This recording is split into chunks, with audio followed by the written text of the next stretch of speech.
Hello दोस्तों, नमस्कार। मैं प्रशांत आप सभी का स्वागत करता हूं आपके अपने YouTube चैनल पर, जहां पर आज मैं उन दोस्तों के लिए एक वीडियो लाया हूं जो गवर्नमेंट जॉब्स की तैयारी कर रहे हैं। तो सबसे पहले तो नमस्कार और आप सभी का स्वागत है आपके अपने इस YouTube चैनल पर।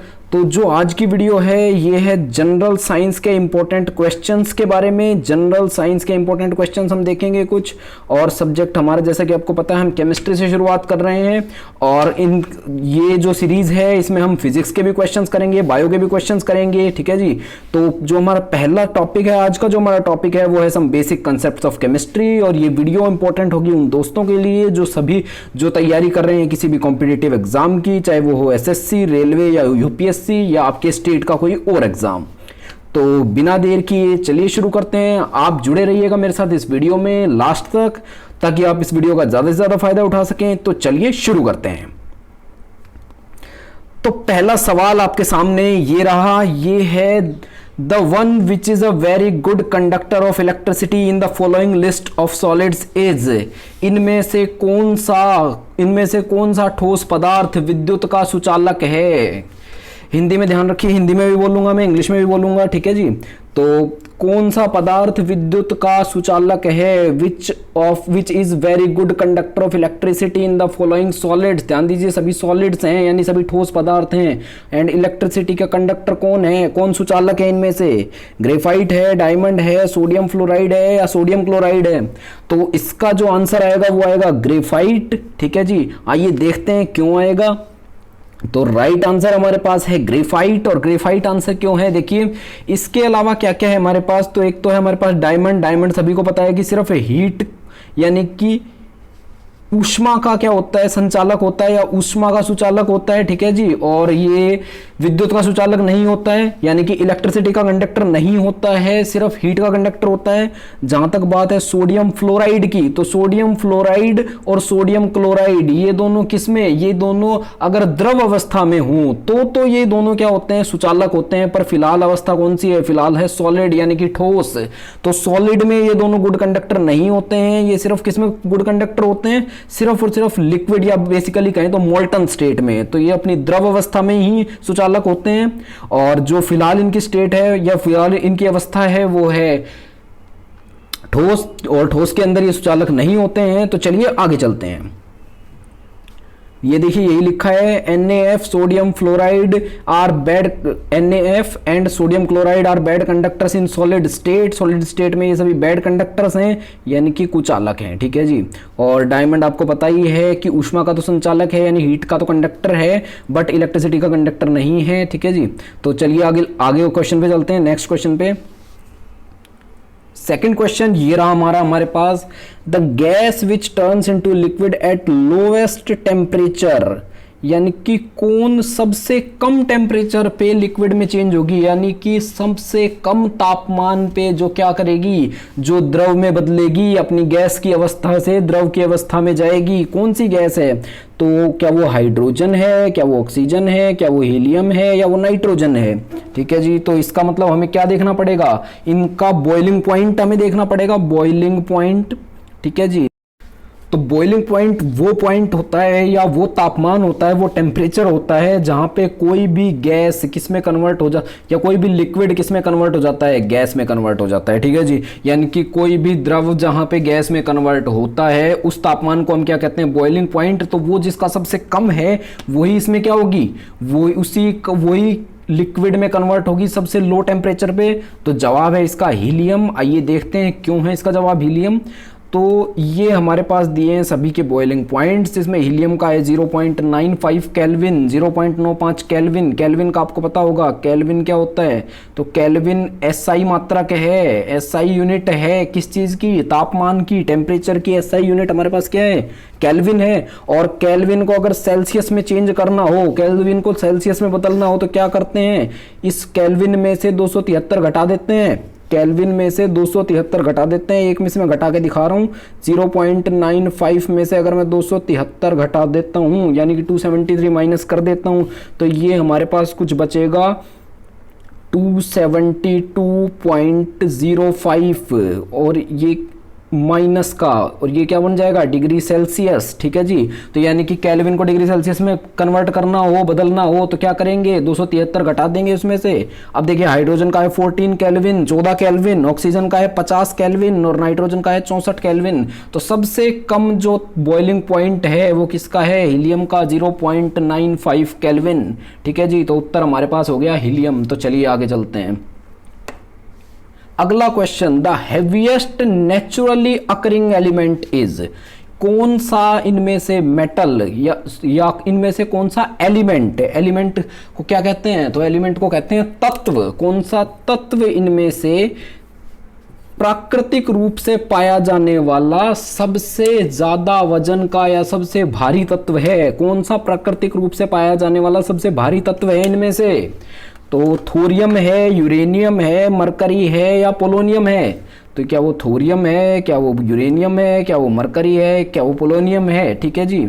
और ये सवाल आया था एसएससी सीपीओ 2013 में। तो ध्यान रखिए सारे प्रीवियस ईयर के क्वेश्चन है हमारे पास, एक भी क्वेश्चन मैं ऐसे नहीं करवा रहा हूँ आपको, सारे क्वेश्चंस पहले आए हुए हैं और पहले आए हुए से रिलेटेड ही क्वेश्चन करवा रहा हूँ, ठीक है जी। तो इनके आने के सबसे ज्यादा चांसेस हैं, आप बने रहिए वीडियो में अंत तक। तो चलिए देखते हैं इसका आंसर क्या है। तो इसका आंसर है यूरेनियम। यूरेनियम क्या होता है, uranium heaviest naturally occurring element है पूरी पीरियोडिक टेबल में, यानी कि सबसे भारी प्राकृतिक रूप से पाया जाने वाला तत्व है। और इसका मास कितना होता है, यानी कि इसका वजन कितना होता है 238 AMU, इसका मास होता है 238 AMU। और जैसा कि आप जानते हैं कि किसी भी एटम का मास ये हम किस में मेजर करते हैं, किस में इसका एसआई मात्रक क्या होता है, एसआई यूनिट क्या होती है, तो हमें पता ही होती है AMU, जिसको बोलते हैं एटॉमिक मास यूनिट। आपको ध्यान रखना है atomic mass unit, atomic mass unit, ठीक है जी। तो एटॉमिक मास यूनिट आपको पता लग गया, इसका मास होता है 238 AMU यूरेनियम। एंड यूरेनियम का एक और आइसोटोप होता है, इसको बोलते हैं यूरेनियम 235, जो कि किस में काम आता है, तो इलेक्ट्रिसिटी बनाने में, जो परमाणु ऊर्जा होती है, जो एटॉमिक एनर्जी होती है वो बनाने में काम आता है, ठीक है जी। तो चलिए ये क्वेश्चन हो गया है हमारा, आगे देखते हैं। अगला क्वेश्चन हमारे पास है, an element that can not occur in nature but can be produced artificially, इनमें से कौन सा है जो नेचर में नहीं होता है, प्राकृतिक रूप से नहीं पाया जाता है, बट क्या है मानव निर्मित है, प्रोड्यूस्ड आर्टिफिशियली बनाया जाता है, मानव निर्मित है, इनमें से कौन सा। तो क्या वो थोरियम है, क्या वो क्या वो थोरियम है, क्या वो रेडियम है, क्या वो प्लूटोनियम है या वो यूरेनियम है। तो एक बात तो मान लीजिए, क्योंकि यूरेनियम तो हमने देख लिया लास्ट क्वेश्चन में, तो ये तो पक्का नेचुरल है, तो ये तो पक्का आंसर नहीं होगा, ठीक है जी। तो इन तीन में से देख लेते हैं कौन आंसर है। आइए देखते हैं आंसर क्या है। इसका आंसर है प्लूटोनियम, ठीक है जी। इसका आंसर क्या है, प्लूटोनियम। तो प्लूटोनियम देखिए मैं आपको दिखा देता हूं किसमें, पीरियोडिक टेबल में। और पीरियोडिक टेबल में अगर आप देखें तो ये रहा प्लूटोनियम, ये मैं आपको दिखा देता हूँ, ये रहा Pu, ये आपको दिख रहा होगा Pu, ठीक है जी। ये है प्लूटोनियम। अब एक बार देख लेते हैं कि ये पीरियोडिक टेबल में कौन कौन मानव निर्मित हैं, कौन कौन आर्टिफिशियल हैं और कौन कौन क्या है नेचुरली अकरिंग है। तो जो वाइट दिख रहे हैं ये तो सभी नेचुरली अकरिंग है, ठीक है जी, ये तो सभी नेचुरली होते हैं। जो आपको डार्क पर्पल दिख रहे हैं, जो आपको डार्क पर्पल दिख रहे हैं, देखिए इस कलर के जो आपको दिखाई दे रहे हैं, इस कलर के जितने भी हैं, ये सारे पूरी तरह से मानव निर्मित हैं, पूरी तरह से सिंथेटिक हैं, पूरी तरह से आर्टिफिशियल हैं। जबकि जो ये आपको पिंक गुलाबी में दिख रहे हैं, ये क्या है, रेडियो एक्टिव नेचुरल एलिमेंट हैं, पर ये क्या है, ऑफन प्रोड्यूस्ड आर्टिफिशियली, कि प्रकृति में इतने कम है, नेचर में इतने कम है कि हमें इनको बनाना ही पड़ता है, क्योंकि नेचुरली इनका मिलते तो हैं बट बहुत बहुत कम अमाउंट में मिलते हैं, ठीक है जी। अच्छा, इसके अलावा जो रेड और ऑरेंज हमारे पास हैं, ये क्या है, common radio active natural elements, यानी कि ये नेचुरल हैं, एक तो प्रकृति में पाए जाते हैं, दूसरे रेडियो एक्टिव हैं, ठीक है जी। और तीसरा क्या है कि ये भर भर के पाए जाते हैं, कॉमन है, यानी कि इनका जो अमाउंट है, जो अर्थीय क्रस्ट में या नेचर में जो अमाउंट है, जो प्रकृति में पाए जाते हैं, उनकी मात्रा बहुत ज्यादा है, बहुत सारे पाए जाते हैं, ठीक है जी। तो आइए चलते हैं अगले क्वेश्चन पे। अगला सवाल ये रहा आपके सामने, और ये सवाल है, select the one which is not a mixture, इनमें से कौन सा मिश्रण नहीं है। ध्यान दीजिए, मिश्रण नहीं है, मिश्रण है, मिक्सचर यानी मिश्रण। तो एयर, गैसोलीन, एलपीजी या डिस्टिल्ड वाटर, इनमें से कौन सा मिश्रण नहीं है आपके पास? तो जैसा कि आप सभी जानते हैं, एयर क्या होती है? मिश्रण होती है गैसेस का, ठीक है जी। अच्छा चलिए ये आंसर में देखेंगे, एक बार अपने आप ट्राई कीजिए, अपने आप ट्राई कीजिए। एयर क्या है? क्या एयर मिश्रण नहीं है? क्या गैसोलीन मिश्रण नहीं है? हाँ, यहाँ मैं बता दूं गैसोलीन क्या होता है। तो गैसोलीन होता है पेट्रोल, गैसोलीन और कुछ नहीं होता, पेट्रोल होता है आपका जो आप गाड़ियों में डालते हैं, ठीक है जी। एलपीजी आपको पता ही है, एलपीजी होती है गैस जिससे आप क्या करते हैं, खाना कुक करते हैं, खाना पकाते हैं, कुकिंग गैस, ठीक है जी। और डिस्टिल्ड वाटर आपको पता ही है, बिल्कुल शुद्ध, क्या शुद्ध पानी, शुद्ध पानी जैसा कि आपको पता है। चलिए आगे देखते हैं कि इनमें से उत्तर क्या है। अच्छा ये बता दूं आपको, एसएससी डीईओ में आया हुआ क्वेश्चन है 2009 का, ठीक है जी, 2009 का क्वेश्चन है हमारे पास। चलिए आगे चलते हैं, उत्तर क्या है इसका? तो उत्तर है जी डिस्टिल्ड वाटर, क्योंकि आइए समझते हैं क्यों डिस्टिल्ड वाटर ये उत्तर है। एयर, एयर तो मिक्सचर ऑफ गैसेस है, गैसों का मिश्रण है एयर तो, हवा, हवा तो गैसों का क्या है, मिश्रण है। एलपीजी, लिक्विफाइड पेट्रोलियम गैस, द्रवीकृत पेट्रोलियम गैस क्या है? प्रोपेन और ब्यूटेन का मिक्सचर है। किस चीज का? प्रोपेन और ब्यूटेन। प्रोपेन क्या होता है? C3H8 एंड ब्यूटेन क्या होता है? C4H10। इन दोनों का क्या है? मिश्रण है। तो ये भी एक मिश्रण हुई। और गैसोलीन यानी कि पेट्रोल की जहां तक बात है, तो ये तो यहाँ टिपिकल कंपोजिशन ऑफ गैसोलीन हमें दी है परसेंटेज वॉल्यूम से, यानी कि अगर 100 ml में लूं तो कितना ml ये होगा? देखिए अगर 100 ml गैसोलीन यानी पेट्रोल में लूं तो 4 से 8% उसमें एल्केन होंगे, उसमें 2.5 से 5 या 2 से 5% एल्कीन होंगे, 25 से 40% उसमें आइसो एल्कीन होंगे, 3 से 7% साइक्लो एल्केन्स होंगे और 1 से 4% होंगे साइक्लो एल्कीन्स। ध्यान दीजिए एल्केन्स और एल्कीन्स में अंतर ध्यान दीजिएगा। और 20 से 50% टोटल एरोमेटिक्स, यानी कि एरोमेटिक क्या होते हैं? जैसे कि आपने सुना होगा बेंजीन, एरोमेटिक सब्सटेंसेस होते हैं, ठीक है जी। ये कितने होंगे? 0.5 से 2.5% क्या होगा? स्पेशली बेंजीन होगा और बाकी सब और दूसरे एरोमेटिक सब्सटेंसेस होंगे। तो उत्तर आएगा इसका डिस्टिल्ड वाटर हमारे पास, ठीक है जी। तो ये लीजिए। तो चलिए आगे चलते हैं नेक्स्ट सवाल पे, आपने अगले सवाल पे चलते हैं, देखते हैं क्या हो रहा है वहां पे। Which of the following is not a characteristic feature of alloy? इनमें से कौन सा, इनमें से क्या मिश्र धातु की प्रकृति नहीं है, मिश्र धातु की या मिश्र धातु की विशेषता नहीं है? I'm sorry, इनमें से कौन सा मिश्र धातु की विशेषता नहीं है, या इनमें से कौन, इनमें से क्या है मिश्र धातु, इनमें से क्या नहीं होते, ठीक है जी। इनमें से मिश्र धातु क्या नहीं होते? नोट ध्यान दीजिए, नहीं पूछा है आपसे। और सवाल आया हुआ है एसएससी 2011 में, एसएससी 2011 का प्रीवियस ईयर क्वेश्चन है आपके पास, ठीक है जी। तो चलिए देखते हैं कि क्या हो सकता है। क्या वो कंपाउंड यानी कि यौगिक नहीं होते? यौगिक, यौगिक नहीं होते, या फिर मिक्सचर, मिश्रण है, क्या वो मिश्रण नहीं होते? या सॉल्यूशन, यानी कि सॉल्यूशन का मतलब क्या होता है? विलयन, ठीक है जी। और या होमोजीनियस सिस्टम, यानी कि समांगी नहीं होते, समांगी, ठीक है जी। तो देखते हैं क्या वो यौगिक नहीं होते, क्या वो मिश्रण नहीं होते, क्या वो विलयन नहीं होते, या वो समांगी नहीं होते। आइए देखते हैं।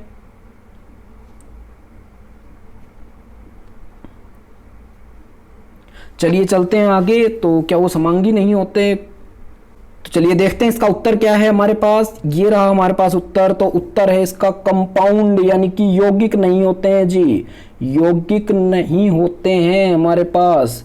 तो कहने का मतलब क्या है कि हमारे जो एलॉय यानी कि मिश्र धातु होते हैं या जिनको मिश्र बोलते हैं वो यौगिक नहीं होते हैं। देखिए आइए देखते हैं एक बार पदार्थ की अवस्था के बारे में देख लेते हैं। कंपाउंड्स नहीं होते हैं ये, ठीक है जी। तो एक बार पदार्थ की अवस्था देख लेते हैं। द्रव्य या पदार्थ, पदार्थ को क्या भौतिक वर्गीकरण, रासायनिक वर्गीकरण किया जा सकता है। और शुद्ध और मिश्रण, ठीक है जी।